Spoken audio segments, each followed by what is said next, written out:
नमस्कार, welcome to the world of knowledge. हम लोग इलेक्ट्रिक चार्जेस एंड फील्ड का पार्ट 7 में पहुंचे हैं, जिसमें 1 मार्क क्वेश्चन की सीरीज़ देख रहे थे, जिसमें पास्ट ईयर क्वेश्चन जो भी आए हैं और इम्पॉर्टेंट टॉपिक से रिलेटेड हम लोग क्वेश्चन देख रहे थे।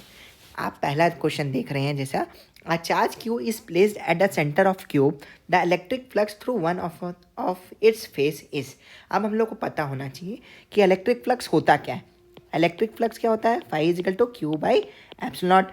अब हम लोग को क्यूब के लिए इलेक्ट्रिक फ्लक्स अगर बोल दिया है कि एक चार्ज है जो कि सेंटर पे है, तो हम लोग को इलेक्ट्रिक फ्लक्स उसके फेस के लिए नहीं पूछ रहा है क्यूब के, और हमको पता होना चाहिए कि 6 फेस होते हैं क्यूब में। तो इलेक्ट्रिक फ्लक्स जो क्यू बाई एप्सिलॉन नॉट है वो 6 फेस के लिए बटेगा, तो इसलिए इसका आंसर क्या आएगा? Q upon 6 epsilon naught. ठीक है, इसका आंसर क्या आया?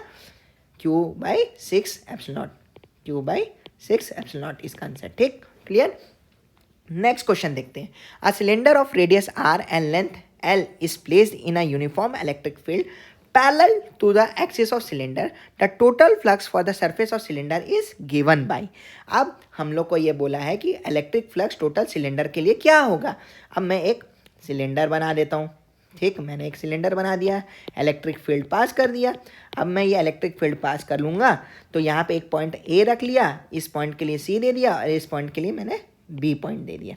तो मैं बोलूँगा जब phi A electric flux due to point A क्या होगा। ये क्या होगा? ए क्या है? सर्कुलर फॉर्म में है।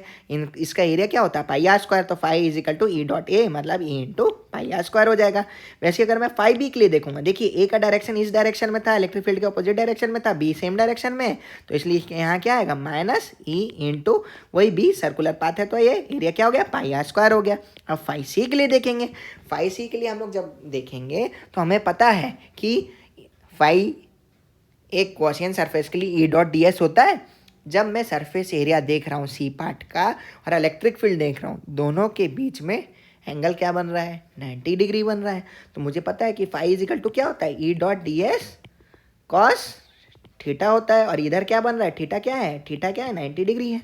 तो जब मैं E dot D S cos 90 करूँगा, तो कॉस 90 की वैल्यू क्या होती है? 0 होती है। तो ये क्या हो जाएगा? ये तो पूरा मेरा 0 आ जाएगा। 0 आ गया तो टोटल इलेक्ट्रिक फ्लक्स क्या होगा? Phi A plus phi B plus phi C हो जाएगा। तो इसके लिए क्या होगा? E dot pi r square minus E dot pi r square plus 0। तो टोटल इलेक्ट्रिक फ्लक्स क्या है? 0। तो मैं ये बोला cylinder of radius R and length L place in a uniform electric field parallel to axis of cylinder, the total flux will be यहाँ पे 0। Clear. अब देखते हैं नेक्स्ट क्वेश्चन क्या बोला है। All the charges whether inside और outside the question surface ये क्वेश्चन नहीं है, यहाँ है क्या? Gaussian surface. Gaussian surface contribute to the electric flux. तो हमें इनमें से जो भी ए बी सी डी दिया हुआ है उनमें से ये बताना है कि कौन सा स्टेटमेंट ट्रू है। तो हमें ये पता होना चाहिए कि इलेक्ट्रिक फ्लक्स में गॉसियन सरफेस में इंक्लूड क्या नहीं करता है। इसमें इंक्लूड करेगा कि इनसाइड और आउटसाइड सबको, सारे चार्ज को लेगा? नहीं, बिल्कुल गलत। एनक्लोज सरफेस बोलते हैं ना, गॉसियन सरफेस एनक्लोज सरफेस है, उस एनक्लोज सरफेस में जो भी चार्ज होगा उसको इंक्लूड करेगा। तो ये हमारा पॉइंट गलत हो गया।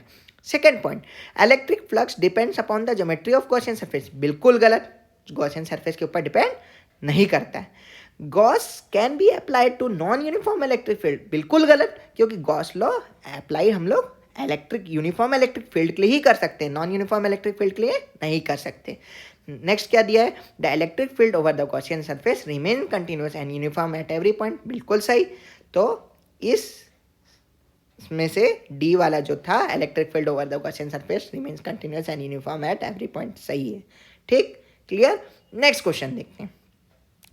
Magnitude of electric field due to a point charge to Q at a distance r is E, then the magnitude of electric field due to a uniform charge thin sphere shell of radius r with total charge q at a distance r by 2 will be। अब हमको ये बोल रहा है कि मेरा जब electric field point charge 2q था और डिस्टेंस r में था, तब मेरा इलेक्ट्रिक फील्ड कुछ था। अब अगर मैं रेडियस को r/2 कर लिया और q को मैं q ले लिया, तो उसमें मेरे इलेक्ट्रिक फील्ड में क्या चेंज आएगा, ये मेरे को बोल रहा है ना।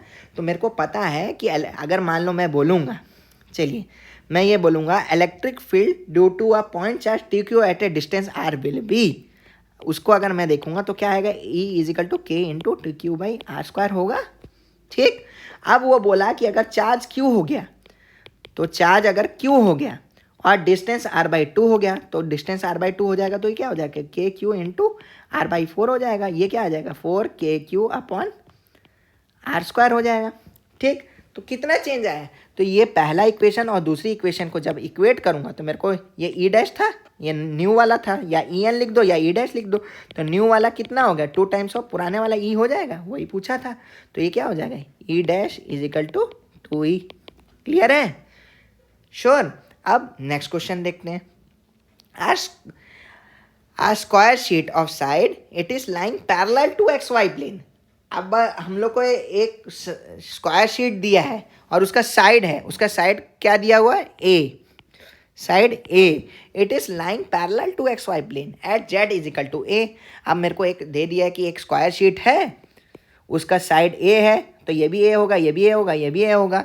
Lying parallel to XY plane, XY plane के पैरेलल है, और उधर Z की वैल्यू क्या दी हुई है, इक्वल टू, Z की वैल्यू दी है equal to A. The electric field in the region is equal to M। अब ये इलेक्ट्रिक फील्ड रीजन में M दिया हुआ है, और ये M की भी एक वैल्यू थी, ये M की वैल्यू को हमने लिखना भूल गए हैं, मैं अभी आपको बता देता हूँ। वो M क्या है, इलेक्ट्रिक फील्ड की वैल्यू दी हुई है, वो इलेक्ट्रिक फील्ड की वैल्यू दी हुई है टर्म्स में CZ² K कैप, ऐसा दिया हुआ है। ठीक है, तो हम लोग को इलेक्ट्रिक फ्लक्स निकालना है शीट के लिए। अब मुझे ये पता होना चाहिए इलेक्ट्रिक फ्लक्स क्या होता है, क्या होता है। इलेक्ट्रिक फ्लक्स निकालने के लिए मेरे को ये पता होना चाहिए उसका फॉर्मूला, और XY प्लेन दिया हुआ है, तो XY प्लेन जब दिया हुआ है और इलेक्ट्रिक फील्ड मेरे को दिया हुआ है, तो मेरे को उसके रेस्पेक्ट में निकालना पड़ेगा। तो उसके निकालने के लिए मेरे को ये तो पता होना चाहिए कि इलेक्ट्रिक फ्लक्स हम लोग अभी देखे ना, phi is equal to E dot DS होता है कि नहीं, अभी हम लोग पहले ही क्वेश्चन में हम लोग देखे थे। तो वो पहले क्वेश्चन को हम लोग को मदद में लेके आना पड़ेगा। अब वो मदद में कैसे लेके आएंगे, वो चीज़ कैसे पता चलेगा, ऐसे पता चलेगा। मुझे ये पता है इलेक्ट्रिक फ्लक्स क्या होता है, E डॉट DS होता है, एक मिनट, हाँ, क्या होता है, E डॉट DS होता है। अब यहाँ पे मेरे को इलेक्ट्रिक फील्ड क्या दिया हुआ है, इलेक्ट्रिक फील्ड मेरे को क्या दिया है, M, मैंने आपको ये वैल्यू बताया था ना, क्या CZ² K कैप दिया हुआ है। ये क्या दिया हुआ है, CZ² K कैप दिया, और DS निकालना है, DS मेरे को, DS के टर्म्स में मेरे को दिया हुआ है। ठीक, अब मुझे ये पता है कि ये जो स्क्वायर प्लेन शीट था वो XY प्लेन में था। ठीक, तो ये सरफेस एरिया इसका क्या है, dx डॉट dy के रेस्पेक्ट में होगा, dx और dy के रेस्पेक्ट में होगा, और ये K कैप के रेस्पेक्ट में होगा। तो ये क्या हो जाएगा, CZ² into K cap dx into dy K cap हो जाएगा। अब मैं ये बोल सकता हूँ कि ये CZ² dx dy के टर्म्स में आ गया है। अब ये सरफेस एरिया dx और dxy के है, तो CZ² तो ये इसका कांस्टेंट है। अब ये क्या हो जाएगा, dx का इंटीग्रेशन और इंटीग्रेशन और dy करेंगे। अब ये बताया था कि जो स्क्वायर शीट है उसका साइड कितना था, a था, चारों तरफ a दिया हुआ था ना, तो ये dx और dy का ये टर्म कहाँ तक होगा, dx के लिए भी ये 0 से a की तरफ जाएगा, dy के लिए भी 0 से a की तरफ जाएगा, तो क्या होगा CZ², और मेरे को इंटीग्रेशन ऑफ dx पता होना चाहिए x होता है, इंटीग्रेशन ऑफ dy y होता है। ठीक, और ये इसका अपर लिमिट लोअर लिमिट 0 से a दिया था, जब मैं इसको लिखूंगा तो क्या इसकी वैल्यू क्या आएगी, a आएगी, y की वैल्यू भी a आएगी, तो क्या करूँगा, इंटू a कर दूंगा, तो ये क्या आ जाएगा, CZ² A²। तो मेरे को ये पता चला कि एक स्क्वायर शीट जिसका साइड ए था उसको मैं XY प्लेन में रख रहा हूँ, जब Z की वैल्यू a की इक्वल थी, तो मेरा जो इलेक्ट्रिक फ्लक्स आया था वो कितना आया था, CZ² A² आया था, और यहाँ पे Z की वैल्यू तो a दिया था, तो यहाँ पे भी अगर ये पुट कर दूंगा तो C इंटू A² कर दूंगा, तो क्या आएगा, CA4 आ जाएगा। Clear, sure. तो टोटल इलेक्ट्रिक फ्लक्स क्या है, CA4 आया। अब नेक्स्ट क्वेश्चन क्या दिया, a charge Q is placed at the point of intersection of body diagonals of a cube, the electric flux passing through one of its phase is. अब मुझे पता है कि टोटल फ्लक्स एंटायर सिमेट्री के लिए Q/ε0 होता है। अब मुझे पता है कि अगर एक फ्लक्स एक फेज से पास करेगा तो टोटल फ्लक्स तो 6 फेज के लिए डिवाइड हो जाएगा, तो टोटल फ्लक्स तो 6 के लिए Q/ε0 6 पे डिवाइडेड होंगे, तो इलेक्ट्रिक फ्लक्स एक फेज के लिए क्या हो जाएगा, Q/6 हो जाएगा।